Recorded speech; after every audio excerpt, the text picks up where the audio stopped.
Hello and welcome to the 33rd episode of the Pirate Rugby podcast. We're creeping up on 950 YouTube subscribers, so huge thanks to everyone for tuning in. Help us get to that big 1,000 mark. We're almost there. No Ender again this evening, but not to worry. I've got two incredibly able deputies that I'll tell you just about in a second. Before I tell you to hit the Linktree link in the description box below, you'll find a link to our Substack in there, where we've just done an article introducing people who maybe want to get into rugby stats, all of the different websites that they can use to get into it. If you've ever wondered where I get my stats from on Twitter or things like that, it's all listed in there, and I can tell you the strong points and the weak points for each website. So don't forget to check us out. You can also find us on TikTok, where we're uploading our short form content every day. And of course, if you're watching this on YouTube, leave a lovely comment. And if you're listening to this on Apple, especially Apple people, we've only got 2 5-star reviews. Okay, Apple people, review us now, please, and give us 5 stars.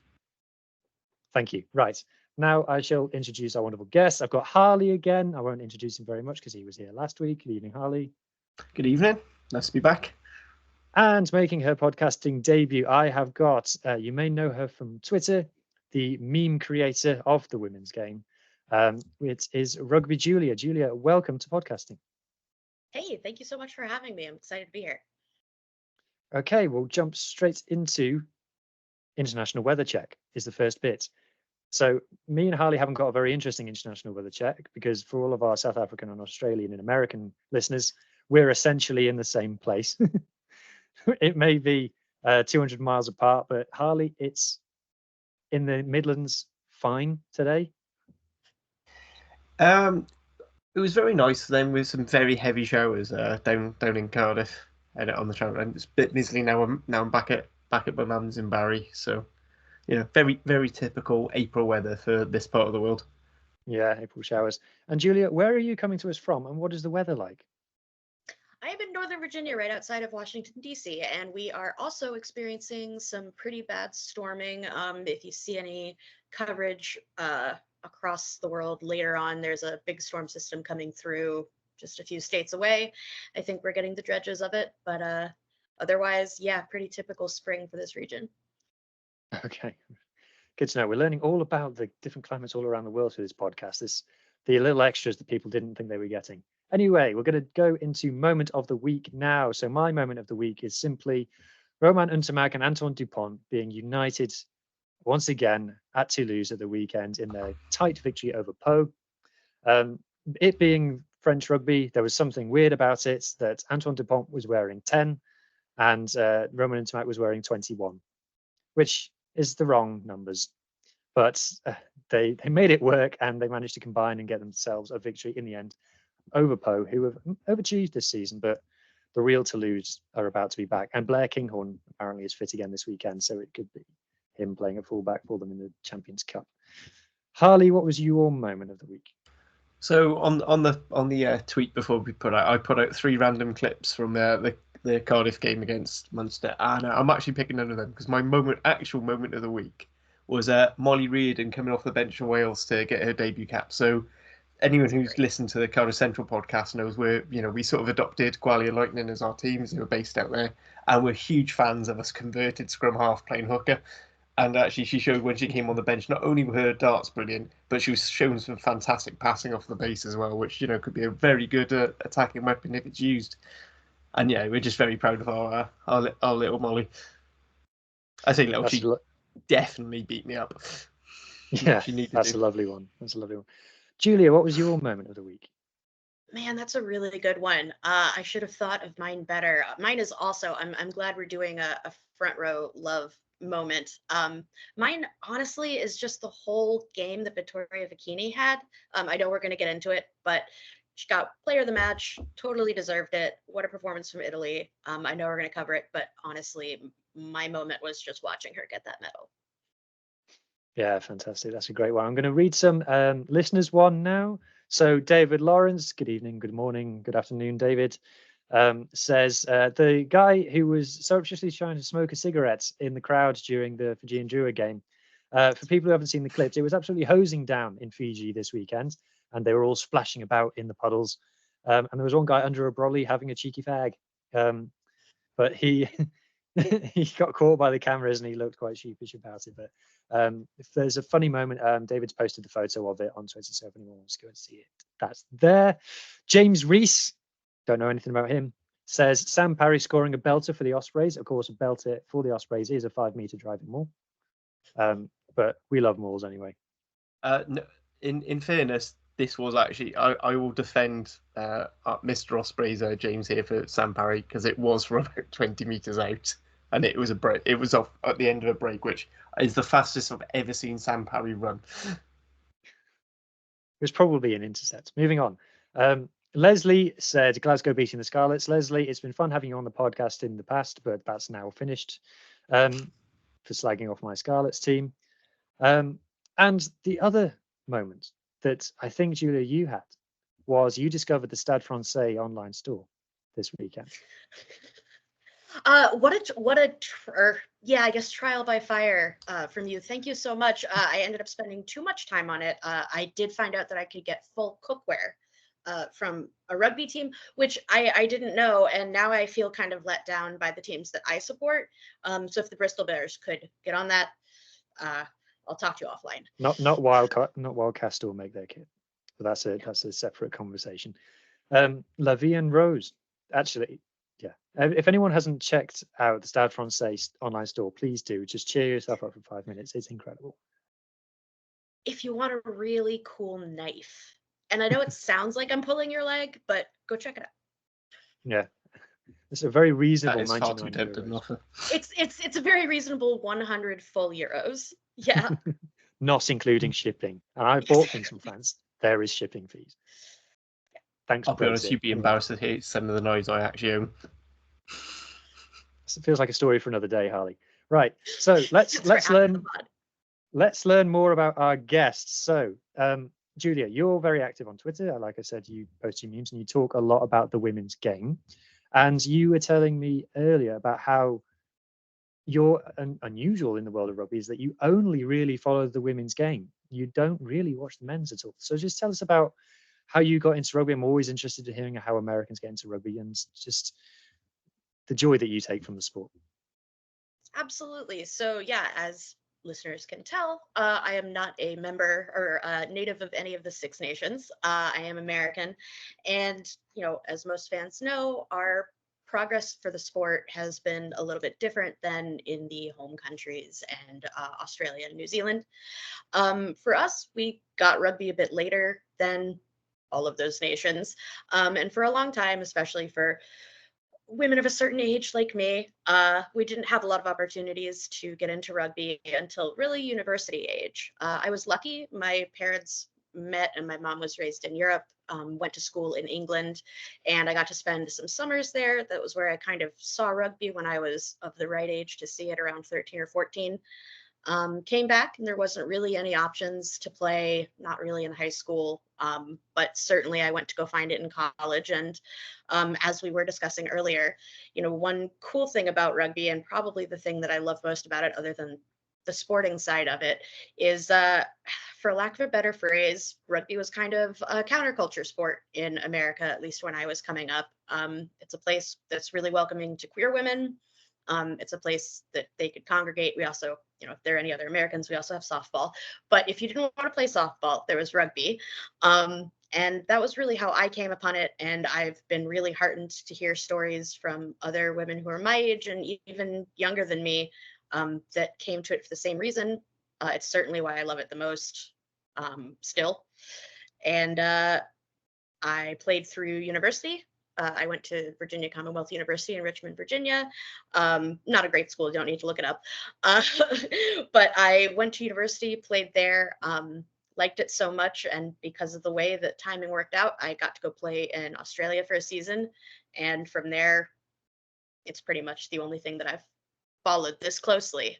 In terms of the men's game, being an American, the sport is not there for the men at the moment, at least not at the national level. And, not being in the area where all of the big men's teams are, I just never really got exposed to it. It'd be great if it was easier to watch it even now, but for now, we'll take what we can get. That's fantastic. Thank you so much for sharing that. So let's jump straight into the weekend's action then. And we're going to go in a weird order, to be fair. We're going to start with what my opinion of the game of the weekend was Ireland versus Italy, which was a very interesting game. So Italy obviously started the Six Nations with a typical encounter with the Red Roses, and Ireland started it with a very encouraging encounter out in France that the scoreline maybe didn't say it was encouraging, but anybody who watched it would say it was encouraging. So my question to you, Julia, is this. Did Italy win that game or did Ireland lose it? That's a really good question. And actually, that was the number one note that I have in my notes here. I feel that neither Italy won that nor Ireland lost it, so much as Ireland had at the end, or Italy rather, had the better game in the end. There were real bright spots for both teams. There's a lot that you could say about the back office stuff for both those teams. They aren't getting the proper funding. They're getting the proper administrative support. And I think at the end of the day, for Italy to come into Ireland, in fact, I have here, it was the historic first victory for Italy in Ireland. And, you know, for both having kind of a shaky start, in the end, Italy had the better game. But I agree with you, simply not by huge margins. Yeah, it felt like it took Italy 20 minutes to get going. Ireland had all that possession and opportunity in Italy's 22, just couldn't make a dent. And then it even felt like Italy had a slow start to the second half as well, and they just sprang into life. They started making those incredible line breaks and just getting over the line. Do you think, will Ireland be kicking themselves? Where do you think it went wrong for Ireland? See, that was what surprised me, though, was that inconsistency, especially when the week before we saw Italy hold England off for 40 minutes at all for any score. We know that they can come out of the gate strong, and, you know, it's okay for any team at any point to have a shaky start to a game. But like you said, we were looking at least 20 minutes where it wasn't clicking. Perhaps there was some luck that it also wasn't clicking for Ireland. But, you know, to that end, Ireland has a lot more holding it back than Italy does. Ireland is plagued with injuries. There are internal problems. You know, just confirming my notes. Yeah, no, it's hard to say. I don't want to say that it was, you know, all downhill for Ireland. There were a lot of bright spots. You know, they did hold them to 17 points at least, but otherwise. Yeah, it just felt like they couldn't snap into anything. I thought you might have to help me with the name. Ireland's 13. I did look it up during the game. Had an absolutely fantastic game. Also, Sam Monaghan, the second row, had an absolutely incredible game. Just the amount of meters, amount of carries that she made. I have to go back. You were showing us her stats, actually. No, I was hoping you would talk a little bit about that because she had an absolutely monster game. Yeah, I'll have to go back and watch it again. I can only assume that she was dropping back into the backfield or something, because she ran for 150 meters and got 40 meters over the gain line, which is kind of like fullbacky sort of stats. Someone who would hang back in the backfield and then run back to the line. So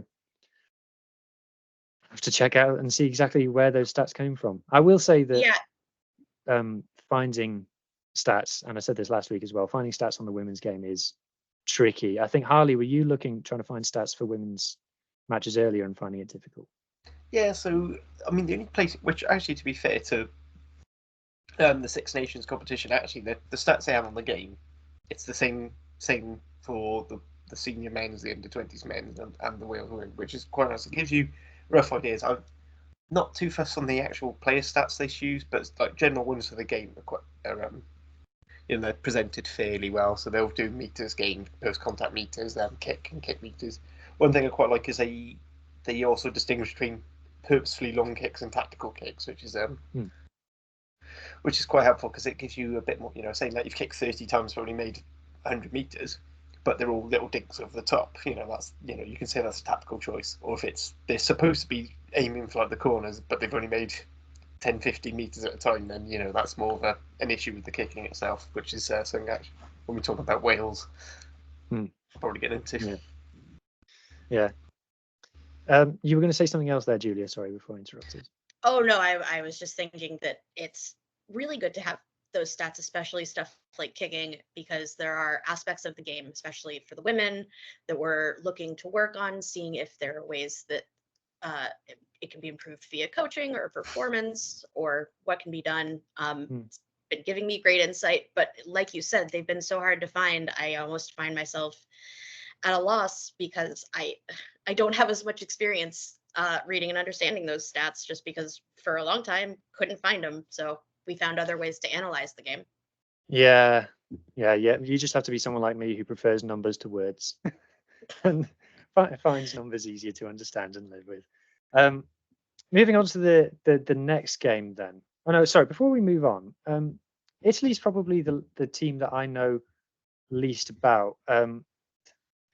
I probably couldn't tell you very much about their history in the Six Nations. Obviously Italy men's has been at the bottom until recently. Yes, but same with Italy. Same with Italy women's then. So they're normally the least competitive. Yeah, honestly, it's Italy and Wales. We know, and I know that we'll go into it much more because we are all Wales fans, so we have a lot to talk about there with this last match. But Italy, I also don't know that much. There is a, like, I mean, we have Google Translate now. If you really want to, you can be reading those articles, but they simply don't put out that much about their women.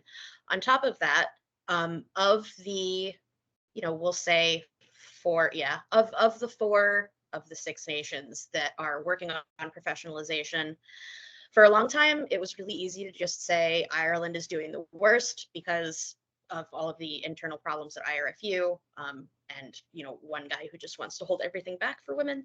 For a long time, you could say that Italy, they were having progress. They were kind of matching with the likes of Scotland and Wales, I would say, but recently taken a step back. They haven't expanded the number of professional contracts like the other nations have. The access to it isn't as easy, and they also have the added problem of a lot of their players go and play in France, which is understandable. The club rugby is a higher quality. You can make money there. Your friends are already there. A lot of them have been doing that, but we see the same problem, honestly, that we see with USA Rugby, which is just, it's very hard to have a national team when you need to recall people and they need to take flights. It's not as easy as it is somewhere like Wales or Scotland, where, yes, the Scotland girls have to drive home from Loughborough, or the Wales girls have to drive home from Gloucester or Bristol, but it's not the same. Well, when it comes to infrastructure in Wales, if you have to drive from Wrexham to Cardiff, that's basically 2 days off work to make that journey. Yep. Have to go by anything involving bridges, I have learned, just adds a day. Yeah. Okay, so moving on to the next game then that we're going to talk about is Scotland versus France. So if you look at the stats of this game, Scotland weren't really in it. And it reminded me a lot of seeing the stats from Ireland versus France, in that Scotland had a lot of ball, but they could not get any territory, and they could not win the physical battle with France. And I think France, when you watch them, when you see, like, if you look at the athletes that they've got arguably the most intimidating athletes in the Six Nations. Of course, the Red Roses are another level, but the French athletes, you look at them like, wow, okay, you are an impressive team. But Scotland gave them a real game. And it wasn't until right at the end that France managed to get more than a score clear. Are France still one of the top teams in women's rugby, or because it feels like they're the one that other people are catching up to first? So I have two thoughts on that. First of all, it's a really good question. I think that is kind of what we're all grappling with right now, because especially after what we saw at WXV and before that at the last World Cup, France are still the third best team in the world, at least on paper. But for example, in this match, first of all, there's a lot to be said to and for Scotland. Their defense was probably the best that we've seen in a really long The folks that I was watching it live with were commenting as well, and these are super casual fans, that it's the best that they've seen, for these people since I started making them watch rugby. But even for consummate fans, even just holding the score down to what it ended up being 5-15, I don't remember, and you're the stats guy, so hopefully you will remember, but the scores that we have had for this fixture before have looked quite different. And it is what you said, they, if nothing else, they held them off. Sure, that doesn't sound that impressive. It's not the only thing you want somebody saying about your rugby team after they perform like that. But holding off France is no small thing. It is, like you said, the athletes that they have are intimidating. Even Scottish girls know how much support they have, the infrastructure that they have, and also the fact that a lot of them get to play as their jobs. A lot of the Scottish girls still don't. I think there was something to be said, but in terms of is France the current target for a lot of teams? Yes, we've heard Wales say it. We've heard Scotland say it as well, and we know that Australia is looking at them. We'll see more when we get into the WXV season, but in terms of a target on their back, I think France knows, and I can't say whether that pressure is what's causing these disparate performances, but I am hoping that it continues, because we really want to see a much more competitive game than just Le Crunch every year. Yeah, it really adds a level of intrigue to it. And then on Scotland, I'm going to ask you a question, and there is a right and wrong answer to this question. Are you a member of the Rachel Malcolm fan club? I am so glad that somebody started saying that. I like to think I'm actually one of the founding members. In fact, before we came on, I went and digged it up. The first time that I found the word Malcolm in my tweets was 2022, so I can't really claim like total hipsterdom. But yes, I found several of my own tweets talking about how much I love her, and especially, as we'll be talking about, being a huge Wales fan, I am a fan of a kind of rock star captain, and Captain Dr. Rachel Malcolm is definitely the best captain in the Six Nations right now. Agreed. I wish she was ours. I wish she was Wales men's. I wish there was somebody who knew how to inspire like she does. I think it's definitely her and her personality. It doesn't hurt that she's also a machine, and I know your stats are showing the same thing, but I mean, there's a lot to say for somebody who has all that skill and all that charisma, and then also like goes out and smashes it every week. So yeah, big fan. Yeah, go on, Harley. I just want to point in, other than the fact that the one thing that bothers me with Rachel Malcolm is someone pointed out to me if you could perfectly gender swap Jamie Ritchie, you get Rachel Malcolm, and I can't get that out of my head. So I thought she'd that. And and next time we watch her play, you'll see exactly what I mean. I mean, personally, I think that's a compliment to Jamie Ritchie that people think he could be. Yes, that's a bigger compliment. That's what I was gonna say. Was come on, doing our girl like that. I said I got it told from the reverse. One thing with France, do you think a bit of the issue is they've had a couple of key players leave? Obviously, Sansus retired before the World Cup. That's exactly what I was gonna say. The name 10 has completely slipped my mind. Jesse Tremoulier. Yeah. Tremoulier. I do wonder if I think that's sort of make sure, in the same way that with the men's side losing Dupont and Untermack at fairly similar time. As much as I love Callum Bourdon, Callum Bourdon Sansus as she is, she has taken her wife's name as well. And that's one thing I love the amount of couples in the Six Nations at the moment. Oh no, I definitely love it, as I was talking about earlier about my rugby journey. Oh no, I love it. And I also love that Pauline Bourdon-Sansu was talking about it as well, that like she was glad, or that they made the timing the way that they did, just so that there weren't two Bourdon-Sansus on the field at once. Although I guess as two scrum halves, that probably wouldn't have been a problem. But it does, of course, bring to mind the concern or excitement, depending on who you are, about perhaps two Joyce Butchers. But we'll see. Yeah, it's possible. We'll cross that bridge when we come to it. Exactly. Okay, and then on to the final game of the weekend, and it's 3 Wales fans here on the pod. Julia, when you watch the Red Roses, what's your approach to watching those games? Because unless it's New Zealand in New Zealand, they're going to win. Absolutely. And again, that was pretty much the first line in my notes for this match. I mean, what do you say when you're watching the Roses? You more or less know what you're going to get. But you know what? The more I thought about it, I don't know if that's the case anymore. And we only have truly 2 matches to look at right now, neither of which we can say humbly, neither of which really challenged them that much. But the John Mitchell era is different. We've definitely seen a different idea in terms of who he fields and when, how he, I guess, approaches putting a team together versus the team that they're looking at least for me. When I was looking at the team sheets that they put out, it looked specifically like he picked a bunch of Gloucester people to upset all of the Gloucester girls at Wales. I think that's one way to look at it. In terms of the question of what do I think when I watch them, I like to think that they can't stay the behemoth forever. I've been wrong so far. I guess maybe it's something that's just hopeful. But like you said, we're 3 Wales fans here, and they are, if nothing else, plucky and ambitious. I think we did see that, which is giving us some hope. Wales also had a lot of people leave. We have younger folks coming in. Nobody can compare to the Red Roses in terms of the depth. And, you know, John Mitchell has said it tongue in cheek, but it's completely true. Like, he can put together 3 teams out of who he has just in that camp. It's intimidating to play them.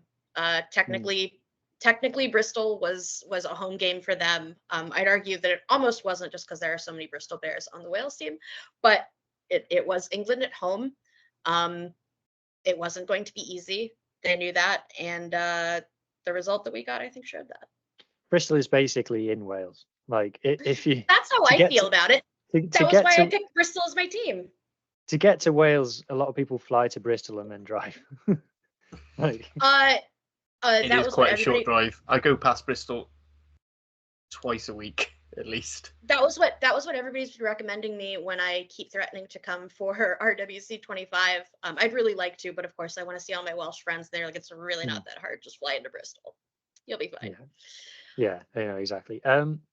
So on Wales then, so Harley, I messaged you when the team was announced, because I was quite surprised at the amount of rotation, and I was worried that this was Cunningham going, save the team for the next game. So Harley, what was your assessment on that? Was I proved wrong? I think there were some changes which I think were to counteract some of the issues we had against Scotland. So I feel like Kate Williams and Georgia Evans coming in, you know, that's just adds an extra physicality involved. And I think bringing Cecilia off the bench, I feel, was there to add a bit more of impact and drive. So you're not relying on Gwendolyn Pierce doing it for 70 odd minutes on her own when Cecilia comes off. Because remember, she's still quite young. She's still developing as an individual. So you don't want to be absolutely slamming her 80, 70 minutes. You know, she does tire out. So I think it gives you that.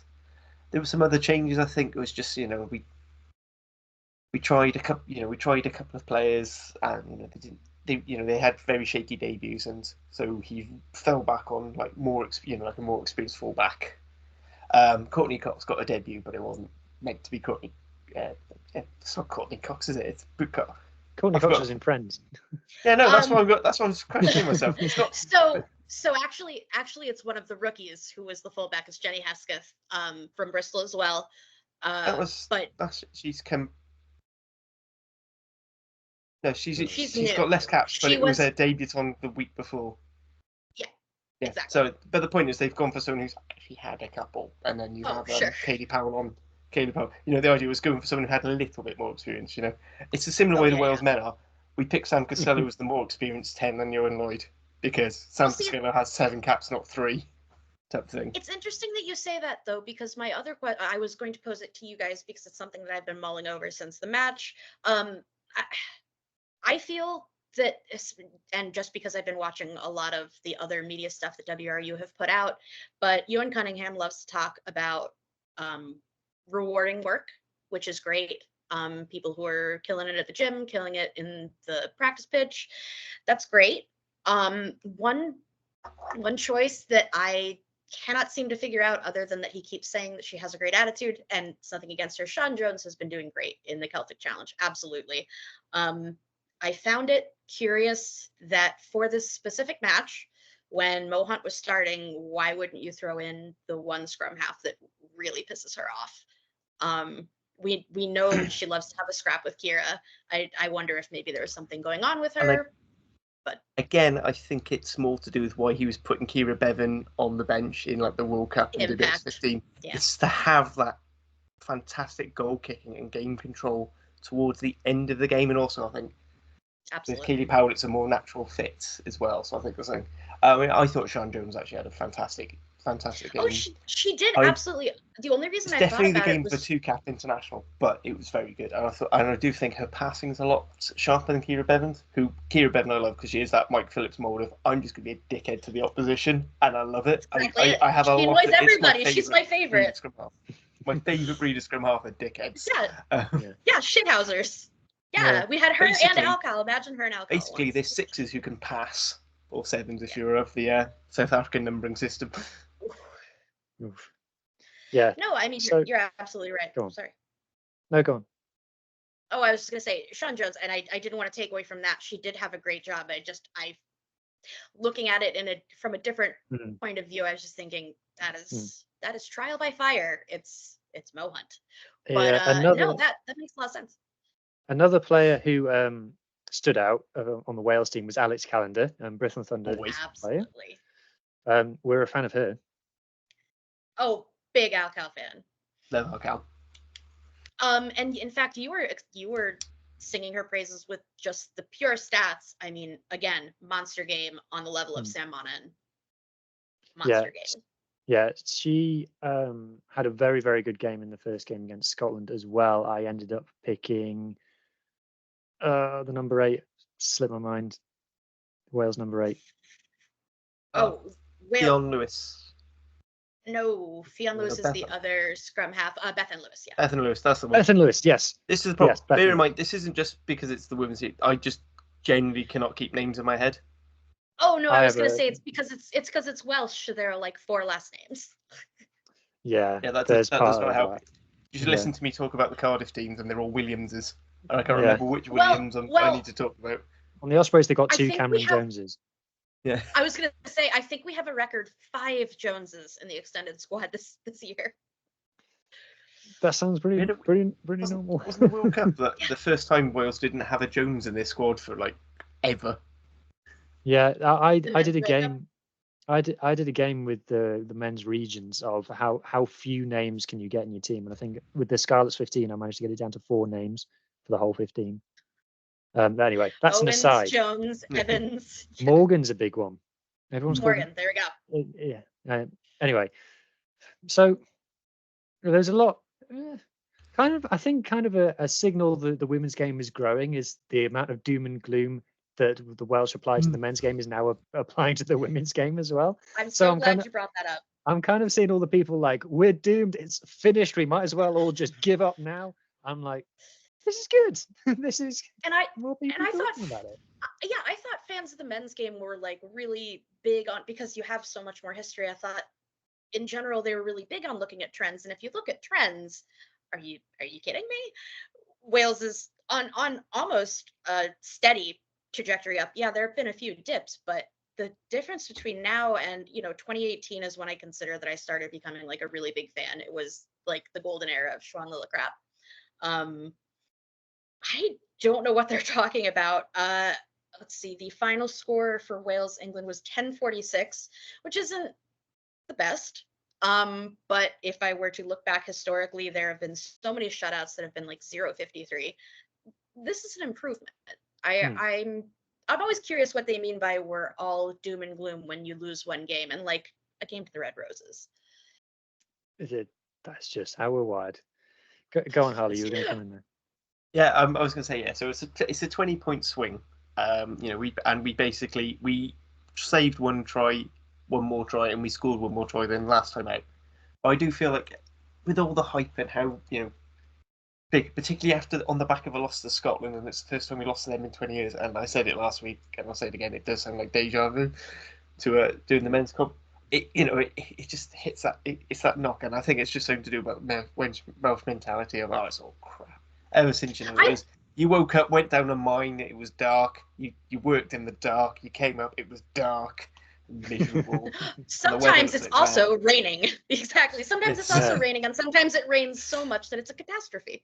Yeah, I think that's I think that's just the way worldwide. And I do think there's some things where it's like last year we had a really nice solid packed foundation, and it was great we could go toe to toe with these teams. Like I compared it to a lot of emerging tier 2 nations on the men's side of the game, and actually I think that's almost how we have to look at the women's game. Where basically England is tier 1, so Dan on the he does the Cardiff Rugby Life account and he's joined on the Cardiff Central podcast, said what we need a Super Six Nations, and it's just England, and they play no one until all of us are up to that level, so that we can just have a fair competition and someone else can win. And, or just if they really want to so much, just keep playing the Black Ferns until somebody else gets good. I'll be honest, England Reds versus England Roses. Like if they just split the team in half and did it that way, I'd watch that. Yeah, and you can keep half the team like in New Zealand, so you can cut down on travel costs. Yeah, we've solved it. I love it. We're always solving England's problems. Yeah. So speaking of solving, I don't know if you call it problems now, but I want to talk about the PWR a bit. So, it's the foremost women's league in rugby at the moment, fully professional. Lots of players from other countries play there. Is it though the end game? Is the PWR going to last 100 years? Is it going to be, because again, the international listeners to this will all laugh, but it doesn't, the furthest north team is Sale, which if you look at a map of England is only halfway up the country. So there's not that much representation in the league. And is the PWR, Julia, a stepping stone on the way to something else, or is this the thing? Well, that is a good question. I would have a different answer before the EQP regulations came into effect. I'm curious to see if that hangs on. They've already kind of, or RFU have already kind of backpedaled on it, because it's resulted in things like the complete exodus of all Australian players. They all went back to Australia because the Super W is growing, and PWR said you're gonna get less time playing here. Folks like us in America don't have a lot of other options, which is something in their plus column for now. But that said, France has started taking more people from more places than just Spain, Italy, and within France. Folks, we were talking right before we started, Charlie Jacoby is an American. She's now playing in the Super W. That will probably open the door to more, because women's rugby is still so tight knit. Players talk. A player that you really like playing with the Chiefs for one season, that happened here. Laurie Kramer took Charlie Jacoby, and they both went back to Super W for the Reds. Is it the best? Yes, in terms of competition, probably. But you look at the quality of gameplay at something like the Super W or Aupiki in New Zealand, and now it's easier to travel. Hopefully there aren't massive travel restrictions again in the near future, but barring that, in terms of growth, I think it's going to start to be, like we were talking about earlier, kind of an arms race. See who can build the biggest, baddest competition and who can attract the most talent. For now, it's PWR. I don't think that we should be so sure that it will be forever. It'd be great if we could get something here in America, but that's a pipe dream right now. So Harley, from a outsider's point of view, in terms of being a Wales fan, we've had Celtic Challenge and we liked it. We wish it lasted longer and made more sense. And we'll talk about the format of women's rugby in a minute. But I'm going to say a word that none of us like. Anglo-Welsh. Should a Welsh team be looking to join the PWR, or should we be looking for a women's URC, which is heavily rumoured?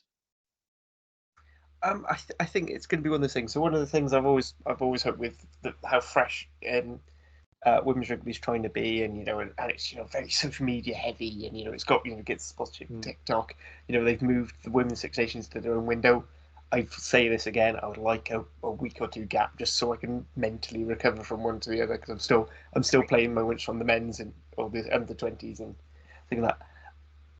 I think we've got to work out what necessarily is going to be best for us. Like, if we're going to have either way, if we're going to have a Welsh, a Welsh pro team, because at the moment, as I said, we've already alluded to, it's very heavy Gloucester, Hartbury, very, very Bristol. I mean, this plays everywhere. I mean, like the backbone of Bristol and Thunder. A lot of those were a very large cohort of Worcester players who, when that club unfortunately folded, if we are going to do it, are we going to do it right? We're currently complaining because WRU can't fund the men pro teams. Frankly, do we really want them in charge of a women's team right now? And then as for league, then again, it's going to have a look. And Scotland have got a similar thing where it's like, do we make a team, or are we happy with our our best players in the Premiership, and then we're using the Celtic Challenge as a development tool? Ireland, and if we are going to have a URC type thing, Ireland have got to sort their shit out. Just the be all and end all is they have to sort their shit out.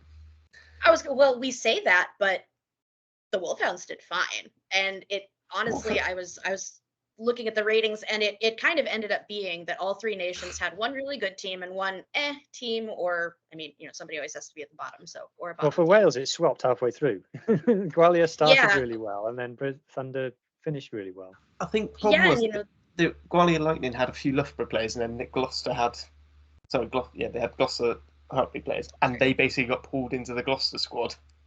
It's like now Metcalf started playing a few more games, and it, that's the weird thing. But I said, remember, Ireland did really well because they had their whole core of basically just not the sevens players, because they are professionally contracted, not by Irish Rugby, which is the only reason they actually tolerate them. There's some of the Irish female, Irish women people, really into that, will tell you. But so it was great because they basically had their full national team against development squads. So yes, it's going to be huge. I remember talking with Craig Manson on my own podcast about like Edinburgh were very lucky that a lot of the coaches were like part of the Edinburgh uni setup, and that was a natural nucleus, and so you got the Swansea University setup at it's probably the best university women's setup in Wales, and they sort of helped with the setup of the Bristol Thunder. So it's I think it's it's a very long way to say the league. It does if we're going to do a URC, we need everyone to be putting in. It's got to be the same. Whereas I think at the moment the PWR is the better option because it's already set up its own nucleus. I mean, if you're going to do that though, as soon as you've got more, then the PWR understand the issue that URC have is things like salary caps, and if you are going to have teams set up in other countries, well, £5 million will get you something very different in Wales than it will in London or in Scotland or in South Africa or it's certainly in Ireland where like Dublin's actually you kind of forget about that, don't we? If we had a women's URC, there would be a South African team in it. You kind of forget about that. And actually, that would be quite good. Very small. I wonder if that's how it would go, though. It seems, at least from the folks who I know who have had any insight into any of this, is it sounds like the next closest thing would be kind of a URC sans South Africa. They don't have, even if it wasn't impractical for all the same reasons it is for the men. There are the Bulls Daisies. That's the only pro team for women in South Africa, and of course, since they aren't playing against pro teams, it's super unbalanced. But in terms of kind of an expanded Celtic challenge, I don't know that much about administration, and that's really my weak point. But in terms of the best way to get more people in a pathway position playing games that will actually progress them, it kind of seems like if England is going to continue to push non-EQP folks out, or they'd like them to leave, why wouldn't that be? I'm actually just curious. I don't actually know. You do run into the same problem as you were saying about how Ireland has almost its entire national team at its disposal, and neither Wales nor Scotland do. But in the future, if they could make pro teams, although I have heard how WRU handles the men and the regions right now, and I don't know if I want them touching it. All of the regions have said that they want a women's team.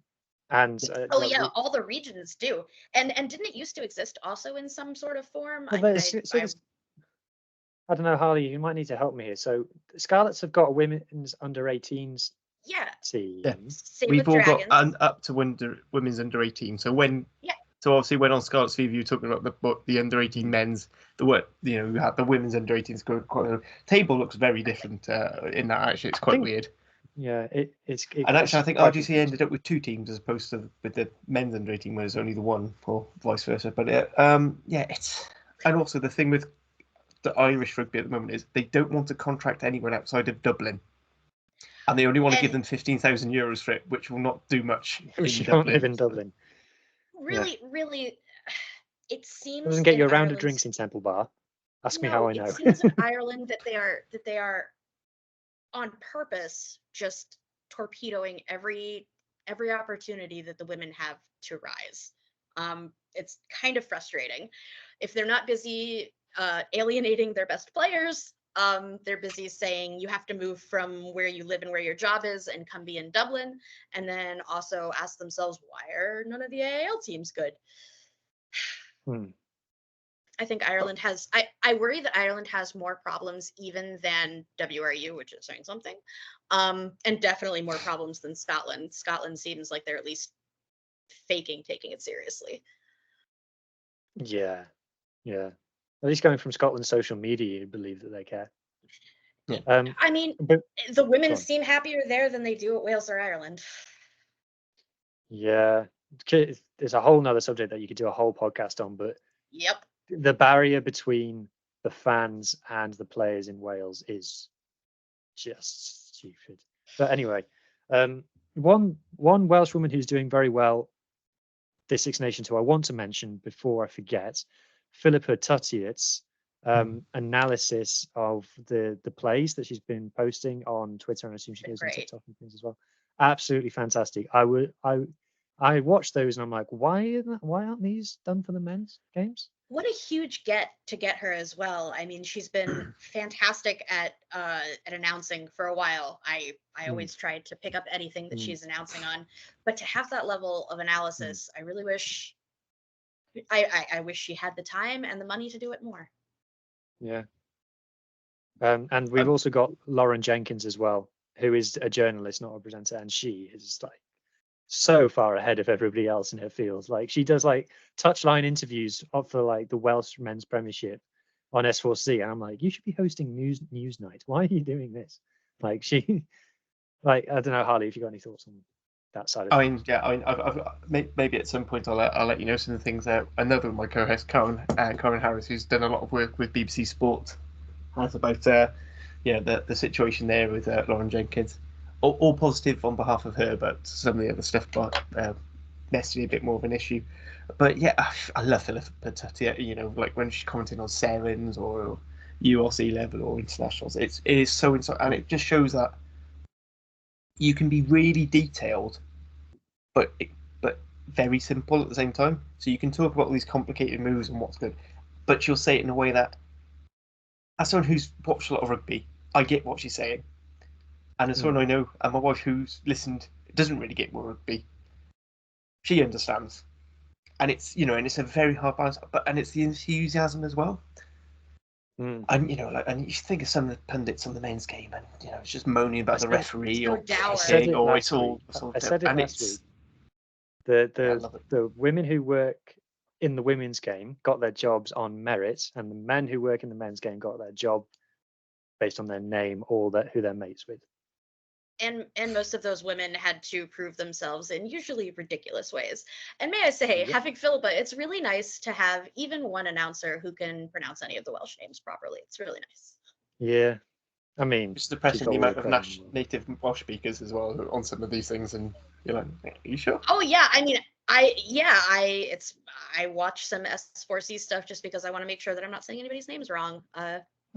Turns out everybody else is saying the names wrong. Yeah, everybody says it wrong. Go and say one person who I do want to give credit for, because he does, or because he will come and ask. I don't know if he's ever asked you, Huw, but again, he's brought up David Lawrence, so he'll be there and he'll be like, "Oh, how do you pronounce that?" I'll be, I think it's Crummock, but it's like my Welsh isn't brilliant, but I can sort of pronounce it. At least I get away with it because I'm from Barry, which is a very roughy, not very Welsh speaking area of Wales. So. I can't remember why, but he asked me the difference between Geordie accent and Cumbrian accents. So I sent him clips of the hairy bikers, and I was like, "It's this," and he was like, "Oh my god!"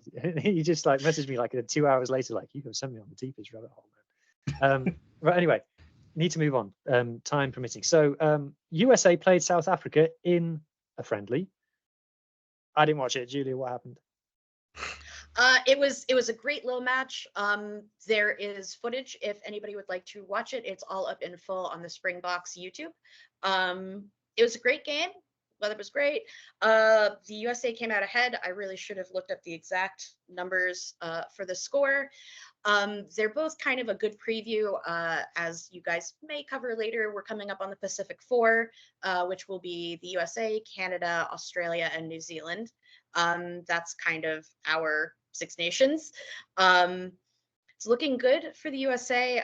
We're glad to see them back together. As we were discussing before, it's got a lot of the same problems as, for example, the Italian team. Our team is scattered all over the planet. Like I said, we've got players now in Australia, a lot in England. It made sense to centralize everybody in Ealing. It's looking good. Unfortunately, while South Africa is developing at rapid pace, and they absolutely are, Lynn Cantwell is doing an amazing job as the high performance coach there.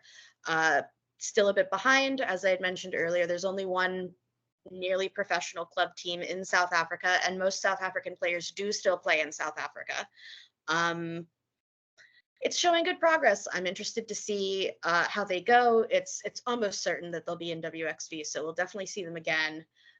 It'll all depend on where they place there, and from there, I hope people get jazzed to follow them. I mean, South Africa is the best men's team on the planet according to numbers. There's no reason for South Africa to be so far behind. Yes, I would like, especially because the money that South Africa men's is now finding itself having, I would like to see them spend some of that on the women's team. And you know what? I really appreciate Well, I will just say Siya Kolisi has been one of the absolute best proponents. So big ups to him. I'm sure he's a fan. I'm sure he's a fan of the pod. So if you're watching, Siya, thank you for shouting out the women. Please give them some of your lot of money.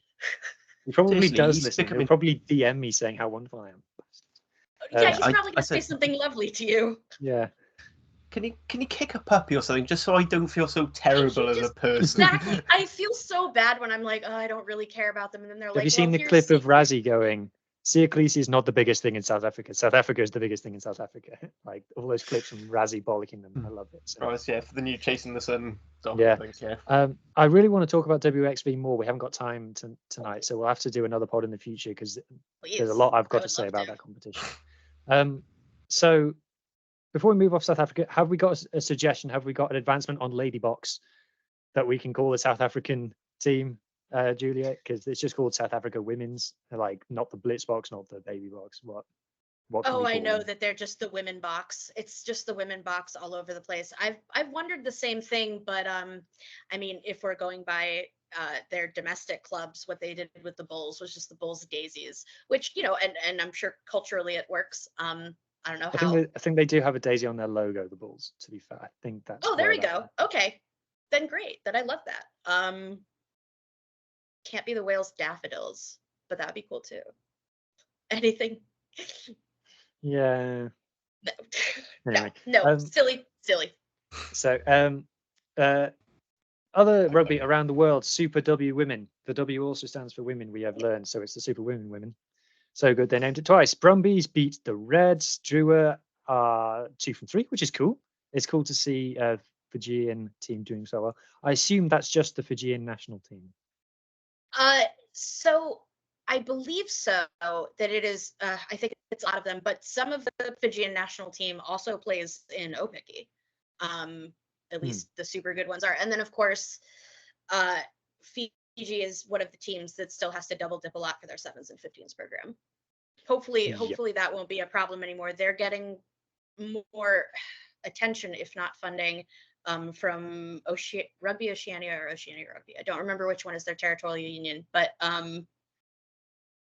there's that. And then there was Moana Pacifica. That was a bunch of, I think it was Samoa, Tonga, and Papua New Guinea, perhaps. They did a combined team that did some kind of exhibition stuff in pre-season for Super W. I'm not sure what they're planning on doing with that, but that team also did very well. So good signs for Fiji and Drua. Interesting. So that's cool then. So yeah, so Drua beat the Force and Waratahs beat the Rebels. Super Rugby Aupiki, Matatu beat Hurricanes. I understand that Matatu haven't been doing that well this season up until now. I don't know the history of the league, I have to say. I'm relatively sure they were the champions last season. Yeah. So okay. that is something of note if that's the case. Okay. So I wish I could follow it more. It's just all the way across the world. It is on, if anybody wants to watch it in the UK, it's on Sky in the morning. So when Super Rugby Men's is on, you can watch Super Rugby Women's as well as an alternative. Sky do not promote rugby, so you have to know that it's on to know that it's on. I was going to say it would be great if anyone here was even advertising that they had this. As far as I know, I don't think I can watch Super W at all. I think you might be able to watch Aupiki with a really expensive package from one of our cable providers. Yeah. Would love to follow it. If those guys are watching, please make it available in America. I said he's going to come up again, but David Lawrence, he's been watching it, so ask him where he gets it. I don't know if he's watching it through Peacock or Flow Rugby or whatever. I will definitely reach out. Excellent. Excellent. So Matatu beat Hurricanes, Blues beat Chiefs in what was a double top of the table clash. The Blues are now within 1 point of the Chiefs at the top of the standings. And that's all that I think there is to say about women's rugby that happened around the world this week. I think we will leave our Rugby Around the World wrap up for time reasons. TV guides, obviously Ender will post that. The big news from anybody who wants to know anything about watching rugby in the next month or so is that Viaplay, who was showing the URC and the top 14 and a couple of other bits and bobs as well, has gone out of business, and it will now be transitioning back to Premier Sports, and that's happening this month. So everyone keep an eye on your app and your subscriptions. If you're already subscribed to Viaplay, it will be transitioned over automatically, I believe. But yeah, just to let everyone know that that's happening. Keep an eye on Ender's at Rugby Broadcast Twitter page, and it'll all be there. Okay, so that just leaves me to say thank you to my two wonderful guests. Thank you, Harley, for stepping in last minute. Thank you, Julia, for enlightening us with all of your incredible knowledge. I've learned so much during this pod, so I really appreciate it. And I hope that your first time podcasting has been acceptable. Thank you so much for having me, and definitely for your patience. I'm hoping I did it right.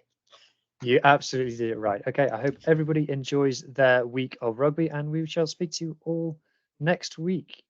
Cheers, everybody. All right.